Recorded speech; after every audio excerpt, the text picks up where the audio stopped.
Bonsoir à tous, merci d'être au rendez-vous pour une nouvelle édition. Voici les titres de votre journal. Monaco allège son dispositif sanitaire à partir de lundi. Que cela traduit-il? Devons-nous apprendre à vivre avec le virus? Le ministre des Affaires sociales et de la Santé, Didier Gamerdinger, répondra à nos questions dans quelques instants.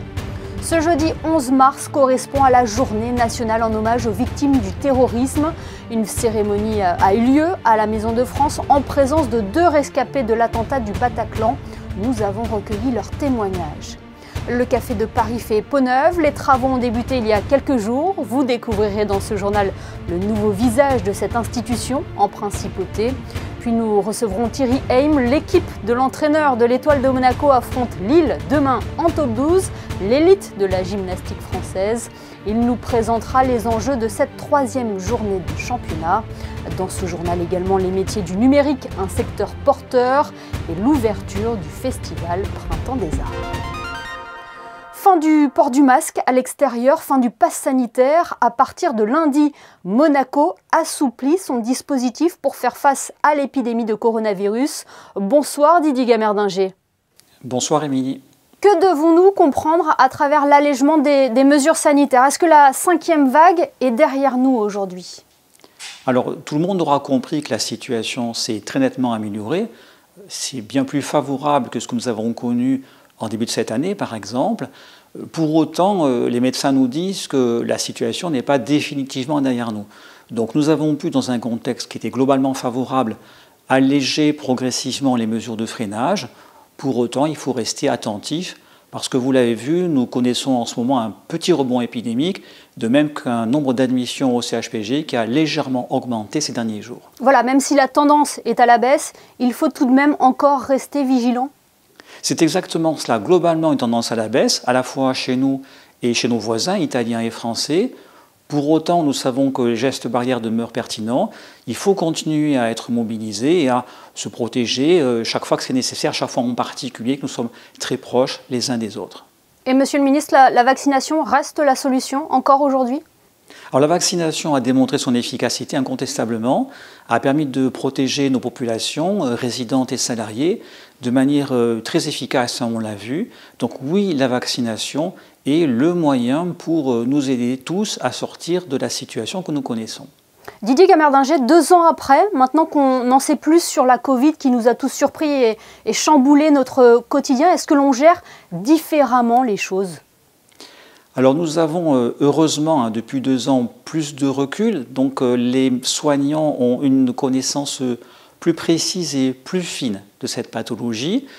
Cela étant, vous savez qu'il a fallu s'adapter aux différents variants. Les fondamentaux de prévention restent les mêmes.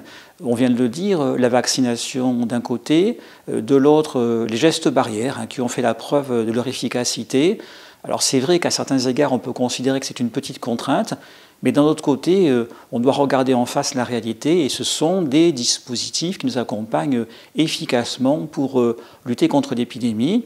Et puis enfin, des médicaments commencent à apparaître sur le marché qui là aussi devraient nous aider à passer ce cap difficile. Est-ce que finalement, il ne faut pas se dire que l'on doit vivre avec le virus, comme le font déjà d'autres pays? Est-ce que c'est aussi la réflexion actuelle du gouvernement ? Alors c'est pertinent ce que vous dites, parce que c'est exactement cela. La situation s'est améliorée, pour autant, ce que nous voyons objectivement, c'est que le taux d'incidence reste quand même assez marqué, le taux de positivité aussi, donc oui, nous devons apprendre à vivre tous avec le virus. Alors comment fait-on? On le fait en restant assez prudent. Alors évidemment, nous souhaitons tous que la situation s'améliore, nous souhaitons tous reprendre la vie d'avant, comme nous disons. Pour autant, pour l'instant, il faut continuer à rester attentif, donc prudent, pour éviter d'être contaminé, et puis surtout pour éviter de contaminer les personnes les plus fragiles. C'est cela qui est fondamental. Didier Gamerdinger, dans un tout autre domaine, face au risque nucléaire lié à la guerre en Ukraine, de nombreux Français demandent de l'iode en pharmacie. Qu'en est-il à Monaco? Est-ce que ces comprimés sont disponibles? Et est-ce qu'il est utile de se précipiter déjà sur ce type de produit? Alors, 2 réponses à votre questionnement. D'une part, la principauté de Monaco dispose d'un stock stratégique de comprimés d'iode qui permet de prendre en compte la totalité de sa population. Donc il n'y a pas de souci de ce côté-là. Le deuxième point, c'est qu'il ne faut surtout pas prendre les comprimés d'iode prématurément parce qu'il serait inefficace. Et donc la bonne approche, c'est celle que nous retenons en Principauté de Monaco, c'est celle d'une distribution en cas de nécessité très rapide dans les différents quartiers de la Principauté, comme le font au demeurant la plupart des États voisins qui ont retenu une approche identique à la nôtre. Eh bien, merci beaucoup Didier Gamerdinger d'avoir été avec nous ce soir pour faire le point sur l'actualité sanitaire en Principauté. Merci infiniment. Je vous en prie, à bientôt. Retour à présent sur cette cérémonie d'hommage aux victimes du terrorisme à la Maison de France. Une journée nationale leur est dédiée chaque année, un 11 mars, un instant de commémoration alors que se déroulent en ce moment même en France les procès des attentats du 13 novembre 2015 et de Saint-Étienne-de-Rouvray. Alexandra Pagny et Alexa Vial ont assisté à cette cérémonie qui a eu lieu en présence de personnalités monégasques et de 2 rescapés du Bataclan. Ils sont tous 2 résidents de la Principauté et participaient à un moment qui se voulait festif ce soir du 13 novembre 2015. Ils faisaient partie des 1500 spectateurs au concert du groupe de rock Eagles of Death Metal au Bataclan. Adrien et Valentina sont des rescapés de cette nuit d'effroi dans la capitale française. Ils ont reçu en 2020 la médaille nationale de reconnaissance aux victimes du terrorisme. La vie continue, même si on a cette sensation qu'elle s'est arrêtée ce jour-là. Donc il y a de l'espoir que ça puisse avancer. Et au bout d'un moment, l'être humain est quand même bien fait, il est résilient et on peut surmonter tout ça. Même si pour d'autres, je le conçois évidemment beaucoup plus dur que nous, qui n'avons pas eu de blessures physiques. Je pense qu'il ne faut jamais oublier, on a quand même un devoir de mémoire vis-à-vis d'eux. Nous, on a l'extrême chance d'être là aujourd'hui, en bonne santé et ne serait-ce que par respect pour les personnes qui ont été soit très gravement blessées, soit qui sont morts, soit pour les proches des victimes. Par respect pour eux, je pense que c'est important qu'on se souvienne et donc ce genre de journée y participe grandement. Se reconstruire et continuer à vivre. La Maison de France accueille cette cérémonie de commémoration nationale des victimes du terrorisme pour se souvenir de ces victimes, mais aussi pour entourer et accompagner les survivants et leurs proches. Un message émouvant et surtout empli d'espoir. Le procès de l'attentat de Nice du 14 juillet 2016 s'ouvrira quant à lui en septembre prochain. Parlons de toute autre chose à présent. Cela n'a pas pu vous échapper. Les travaux au Café de Paris ont débuté depuis quelques jours. L'établissement va être totalement repensé pour s'offrir une seconde jeunesse, mais tout en conservant son identité. Les explications de Christine Datomel sur des images de Lionel Bernardi. Le Café de Paris se refait une beauté. Des travaux de rénovation sont en cours de réalisation. C'est pourquoi la brasserie déménage à la Salle Empire, le temps de sa métamorphose. Et si le Café de Paris reste une institution en Principauté, les changements opérés tiendront compte justement de son esprit Belle Époque. À la tête du projet, l'architecte monégasque Alexandre Giraldi et l'architecte en chef des monuments historiques Alain-Charles Perrault.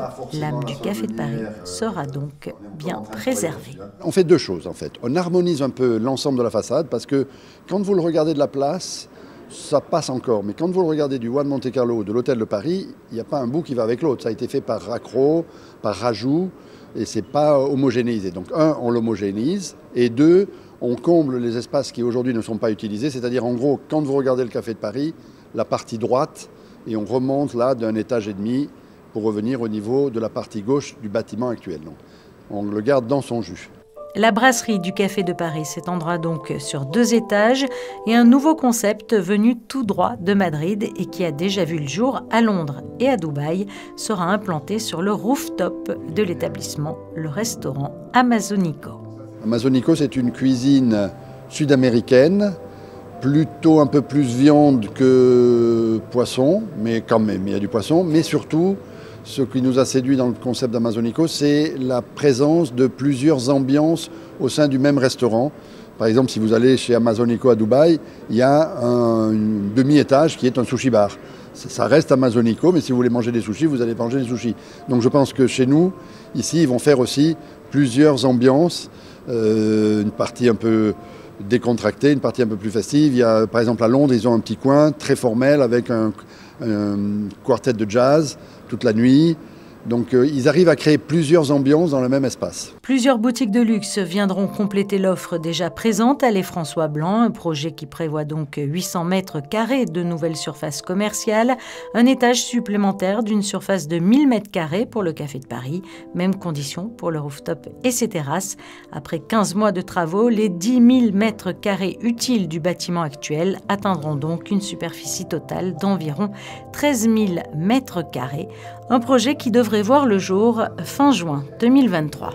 Et en attendant, le Café de Paris a pris ses quartiers au cœur de la Salle Empire, de l'autre côté de la place du Casino. On rejoint Frédéric Elion pour un premier point sur l'actualité. Bonsoir Frédéric. On débute par du football et l'AS Monaco qui est tombé dans le piège à Braga.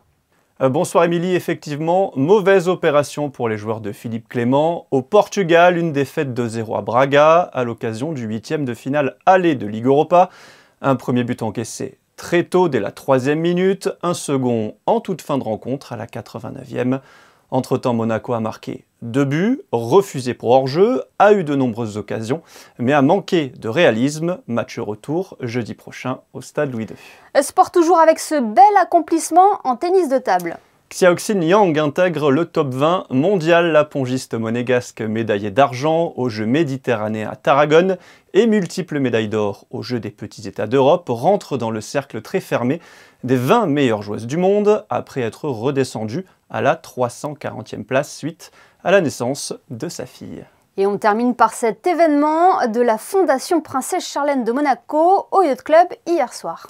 Un dîner-conférence organisé afin de présenter un beau projet prévu pour 2023, Cap Optimiste Monaco-Athènes. Objectif, une traversée du Pacifique à la rame au profit des enfants en traitement et post-cancer.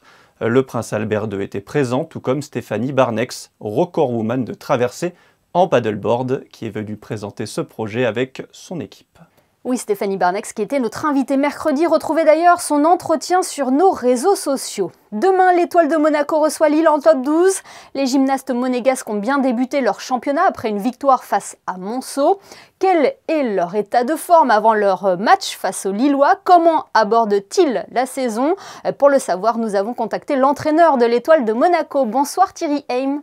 Bonsoir Amélie. Fin prêt pour demain? Écoutez, oui, on est en tout cas, on va dire, mieux préparé que sur le premier match. Mais on tombe sur une équipe un peu plus solide aussi, donc ça va jouer. Qu'est-ce qu'elle vaut cette équipe de la Madeleine? Cette équipe de la Madeleine, c'est une bonne équipe de bons combattants et de bons compétiteurs en tout cas. Et depuis des années, ils se classent toujours entre la 4e et 6e place. Donc on va dire que ça va être un match plutôt équilibré. Ouais, comme vous, elle est invaincue. Elle a gagné son opposition aussi face à Monceau. Hein. Oui, ils ont gagné l'opposition de donc 2 points supplémentaires par rapport à nous. Donc ils ont 2 petits points d'avance. Donc sur cette compétition de ce week-end, notre but, ce sera de rattraper ces 2 points ou en tout cas de ne pas en perdre. Donc voilà, parce que j'ai quand même des petits cas de grippe dans l'équipe. Donc on n'est pas au mieux en termes d'effectifs. Un peu comme face à Monceau finalement. Face à Monceau, on avait plutôt des problèmes de blessures, des gyms qui étaient en train de revenir de blessures. Et aujourd'hui, c'est plus la grippe qui nous embête. Donc les blessures, ça va mieux. Mais voilà, donc c'est comme ça, c'est le sport et c'est les aléas des compétitions. Malgré cela, Thierry, vous êtes confiant pour demain? Oui, l'équipe est très confiante et les garçons se sont vraiment bien préparés. Ils ont mis beaucoup d'investissements. Et je pense qu'on pourra le voir dès demain à la compétition. Et quel est l'objectif cette saison, Thierry? Alors on avait fait une 4e place, voilà. Il y a 2 ans, juste avant le Covid, on était en meilleure situation pour faire la grande finale, c'est-à-dire premier de notre demi-finale. Bon, manque de bol, ça s'est pas fait. Mais écoutez, cette année, l'objectif, ça serait... c'est vrai que je vous cache pas que d'aller en demi-finale, ça serait un super cadeau pour les garçons et pour le club. Un mot sur le top 12, c'est vraiment le top niveau de la gymnastique. Il rassemble les meilleures équipes françaises. Voilà, donc le top 12 rassemble les 12 meilleures équipes françaises, donc en masculin et en féminin, bien évidemment. Et donc déjà d'en faire partie, c'est déjà une belle performance. Et on espère rester dans ce top 12 et performer au mieux. Et contrairement à l'an passé, c'est bien sous sa forme initiale que le top 12 a lieu cette année? Voilà, donc cette année, on repart sur des duels à confrontation directe. Et ce qui est un peu plus intéressant, un peu plus tactique. Et je pense que c'est en tout cas un format qui nous convient bien. Eh bien, merci beaucoup Thierry M d'avoir été avec nous ce soir. On le rappelle à nos téléspectateurs, rendez-vous à l'espace Saint-Antoine à partir de 15h30, c'est ça? À partir de 15h30, Émilie. Mais effectivement, on attend du public et on a besoin de soutien pour ce match qui va être très serré, très compliqué. Donc voilà, mais on fera au mieux. Super, merci beaucoup Thierry. Merci Émilie. Et nous reviendrons bien évidemment sur cette 3e journée de Top 12 dans notre édition de lundi. Intéressons-nous à présent à ce webinaire organisé par la délégation interministérielle chargée de la transition numérique. Un webinaire à destination des élèves de terminale qui aura permis de renseigner les jeunes sur les métiers du numérique. Le reportage de Sandrine Nègre et Alexandra Marangoni. Les tables rondes du numérique poursuivent un objectif, celui de présenter un panel de métiers de la filière du numérique. Et ils sont nombreux, développeurs, programmeurs, experts en cybersécurité, chefs de projet, community managers et pas seulement, la preuve avec le métier d'avocat. J'ai fait le master de Nice, on a un master spécialisé dans ce domaine-là. Et puis en fait l'avocat numérique va se poser toutes les questions qui sont liées à toutes les problématiques juridiques qui tournent autour des grandes thématiques du numérique. Toutes les problématiques qu'on peut retrouver dans le métaverse, des problématiques qu'on peut trouver dans le monde de tous les jours, et puis aussi toutes les questions de propriété intellectuelle, de protection des données à caractère personnel, etc. etc. Je trouve que c'est toujours intéressant de pouvoir échanger en fait, et donner des témoignages aux jeunes qui doivent choisir une orientation à un moment de leur vie où c'est pas forcément évident de savoir ce qu'on veut faire plus tard. Voilà, je me rappelle cette époque, j'ai un bac général et donc c'était difficile de se dire quelle orientation choisir et vers quel métier s'orienter en fait dans le futur. Donc si ça peut aider certains jeunes à se dire je veux faire ça ou au contraire je ne veux pas faire ça, ben, c'est avec plaisir que je participe. Et la date de ce webinaire organisé par le département de l'Intérieur et la délégation interministérielle chargée de la transition numérique n'est pas le fruit du hasard. Les élèves de terminale sont à l'aube des examens du baccalauréat et surtout des choix d'orientation. Vous le savez, depuis la rentrée, le lycée Albert Ier est lycée numérique. Donc le numérique dans la pédagogie a pris sa place. Maintenant, il s'agit de voir plus loin et d'informer et nos élèves et les parents d'élèves sur les métiers du numérique, le futur du numérique. Il est évident qu'aujourd'hui, les élèves de Monaco, collège et lycée, utilisent le numérique. Mais quid des métiers et du futur pour eux ? Cette immersion interactive dans les métiers du numérique a donc permis de répondre à cette question. Immersion proposée dans le cadre du programme Extended Monaco ce 10 mars au terminal, mais les secondes et les premières pourront bénéficier d'une sensibilisation à partir du 21. Autre projet d'orientation, les métiers de l'hôtellerie-restauration. Une journée portes ouvertes était d'ailleurs organisée au lycée technique et hôtelier Frédéric Hélion. Un événement organisé hier de 16h à 19h, l'occasion pour les élèves de la Principauté et des communes voisines, ainsi que leurs familles, de découvrir les différentes formations proposées par cet établissement. Les métiers du commerce et de la vente, le bac pro métier de l'électricité et de ses environnements connectés, ou le secteur hôtelier. Les jeunes ont pu échanger avec les personnels de direction, d'enseignement et d'orientation. Un mot à présent sur la 5e Assemblée des Nations Unies pour l'environnement. Une délégation de la Principauté menée par le professeur Alain Picmal, représentant permanent de Monaco auprès du programme des Nations Unies pour l'environnement, vient de participer au débat. Monaco et plus de 70 pays ont porté une résolution adoptée par l'Assemblée visant à mettre fin à la pollution plastique et à élaborer un accord international juridiquement contraignant d'ici 2024. On passe à ce nouveau défi pour Venturi. Après plusieurs records du monde sur Terre avec des véhicules ou motos électriques, Venturi regarde encore plus haut vers le ciel et l'espace et devient partenaire stratégique de la société américaine Astrolab afin de collaborer au développement de technologies de mobilité pour la Lune, Mars et au-delà. Écoutez Chris Hadfield, un ancien astronaute qui a testé le rover planétaire. It was huge fun to drive Flex today. I mean, it was just a joy. I've been looking at pictures of it, and to actually get here out in the desert and have a chance to get on that thing and drive it, you know, to actually see the size of it and the capability of it and handle it and get a real intuitive sense of what it can do right now, what it's going to do in the future. Just a joyful day for somebody like me. Parmi les technologies développées, les batteries, les matériaux capables de résister et fonctionner à des températures négatives extrêmes, les panneaux solaires, les roues déformables ou les systèmes de contrôle électrique des véhicules. Et on termine par cette exposition au Quai des Artistes, Frédéric. Inside Out, une exposition de Sabrina Mazzola-Rogulic à découvrir du 4 mars au 20 avril. L'artiste italo-croate vous amène dans son univers avec une série de peintures qui évoquent le comportement, les aspects psychologiques de la nature humaine et la profondeur des émotions.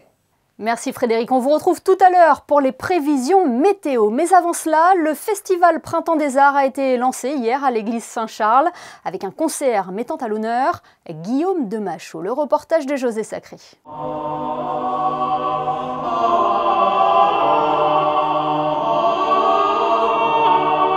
Ma fin est mon commencement et mon commencement ma fin. Cette chanson du XIVe siècle, fascinante composition du poète-musicien Guillaume de Machaut, a donné son titre à la programmation du Printemps des Arts de Monte-Carlo 2022. Elle était la première œuvre du concert d'ouverture de ce festival. C'était le 10 mars à l'église Saint-Charles, en présence de Son Altesse Royale la Princesse de Hanovre, présidente du Printemps des Arts, et de Bruno Mantovani, directeur artistique du festival. Au programme également, interprété par l'ensemble Gilles Binchois sous la direction de Dominique Vellard, La Messe de Notre-Dame, un autre chef-d'œuvre de Guillaume de Machaut. C'est un immense compositeur, il était en même temps compositeur mais aussi le plus grand poète de l'époque. Il a écrit 80 000 vers, il a écrit 142 chansons. Donc c'était vraiment un type tout à fait exceptionnel et donc il a vraiment... Enfin, c'est la grande figure du XIVe siècle français. C'est comme toutes les grandes œuvres, nous, ça fait maintenant 32 ans qu'on la chante, et on ne se lasse jamais. C'est un tel chef-d'œuvre que le plaisir se renouvelle sans cesse. C'est vraiment tout à fait étonnant, parce que c'est en même temps lyrique, et en même temps, c'est très détaillé. Il y a des couleurs extraordinaires, des résultantes presque harmoniques qui sont extraordinaires, alors que c'est écrit en contrepoint, donc des lignes qui se superposent. Mais oui, c'est un des grands chefs-d'œuvre de la musique occidentale.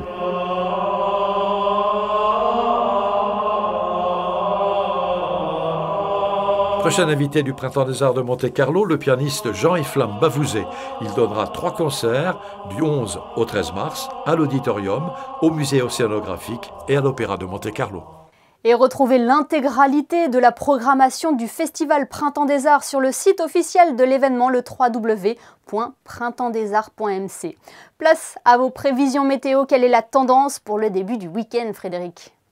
Une journée maussade, Émilie, avec un samedi très nuageux, un ciel bien couvert le matin malgré des rafales pouvant aller jusqu'à 60 km/h. L'après-midi, le vent sera toujours aussi présent et des averses sont attendues. Le thermomètre oscillera entre 7 et 11 degrés. Samedi 12 mars, nous fêterons les Justines. Merci Frédéric et merci à vous de nous être fidèles chaque soir sur Monaco Info. Nous vous emmenons en mer pour refermer ce journal pour un petit test de waterbike. Le 5 juin prochain, la Fondation Princesse Charlène organise le Riviera Waterbike Challenge. Nous y reviendrons d'ailleurs dans notre édition de demain. Les photos sont signées ce soir, Michael Alési. Excellente soirée à tous sur Monaco Info.